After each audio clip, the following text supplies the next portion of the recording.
Ang sekreto ng mga senior na laging masaya. Magandang araw po, mga ka-senior. Narito na naman ang inyong ka-senior health tips.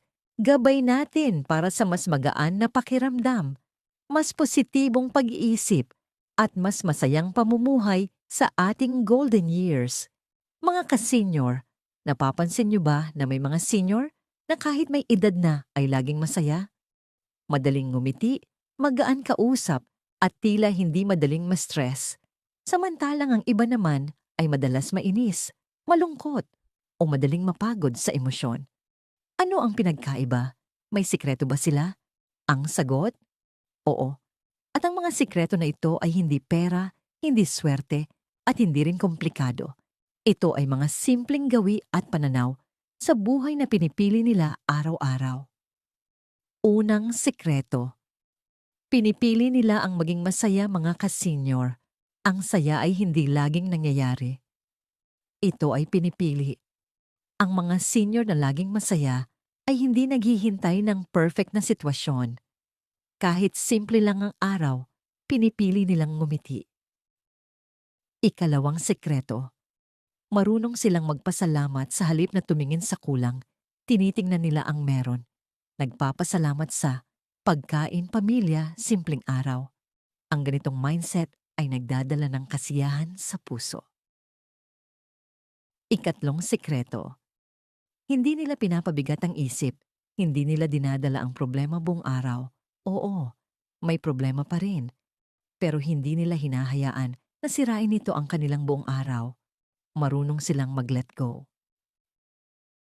Ikaapat na sikreto. May kausap sila, ang pakikipagkwentuhan ay nagpapagaan ng loob. Ang mga senior na may kausap, mas hindi nalulungkot, mas nagiging positibo, mas masigla ang pakiramdam. Ikalimang sikreto. Gumagalaw sila. Ang galaw ng katawan ay may epekto sa mood. Kapag gumagalaw, gumagaan ang pakiramdam, na babawasan ng stress, tumataas ang energy. Ika-anim na sikreto. May ritual sila sa umaga. Ang simula ng araw ay mahalaga. Ang mga masayahing senior ay may simpleng routine. Maagang gumigising, nagdarasal, o nagmumuni-muni, naglalakad, o umiinom ng mainit na inumin. Ito ang nagbibigay ng magandang simula sa araw. Ikapitong sikreto. May purpose sila, may dahilan silang gumising araw-araw. Kahit simple lang, mag-alaga ng apo, magluto, magtanim. Kapag may purpose, mas may saya ang buhay. Ikawalong sikreto. Marunong silang magpahinga. Hindi nila pinipilit ang sarili kapag pagod. Pinapakinggan nila ang katawan at emosyon.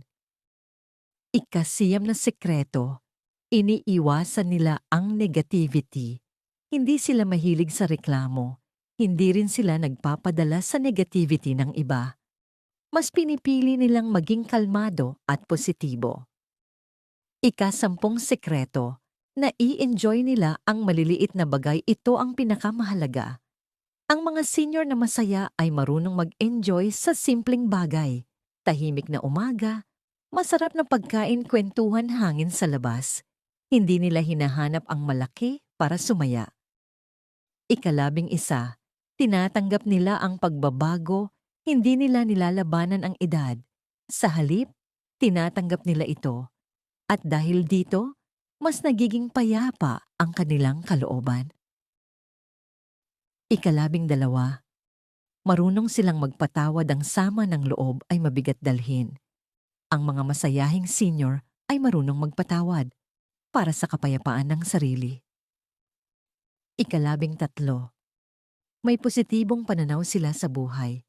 Kahit may pagsubok, nakikita pa rin nila ang mabuti. Ito ang nagbibigay ng lakas at saya araw-araw.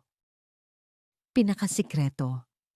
Ang saya ay hindi nanggagaling sa labas. Ito ay nanggagaling sa paraan ng pag-iisip at pamumuhay. Mga ka-senior, hindi kailangang perpekto ang buhay para maging masaya. Minsan, sapat na ang simpleng araw, simpleng pagkain, at simpleng kasama. Kung gusto mong maging masaya tulad ng mga senior na ito, simulan sa maliit. Ngumiti, Kahit walang dahilan magpasalamat sa araw-araw, gumalaw, kahit kaunti makipagkwentuhan mag-isip ng magaan. Unti-unti, mapapansin mo, mas gumagaan ang pakiramdam, mas nagiging positibo ang isip, mas sumasaya ang araw mo. Mga ka-senior, tandaan ninyo ito. Hindi natin kontrolado ang lahat ng nangyayari sa buhay, pero kontrolado natin kung paano tayo tutugon dito. At sa bawat araw na pinipili mong maging magaan, pinipili mong maging masaya.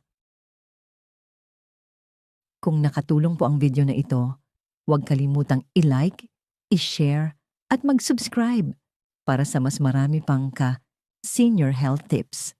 Muli, ito ang inyong ka-senior health tips. Nagpapaalala na ang tunay na saya ay nagsisimula sa loob ng puso. Hanggang sa muli, ka-senior, ingat po kayo lagi at God bless.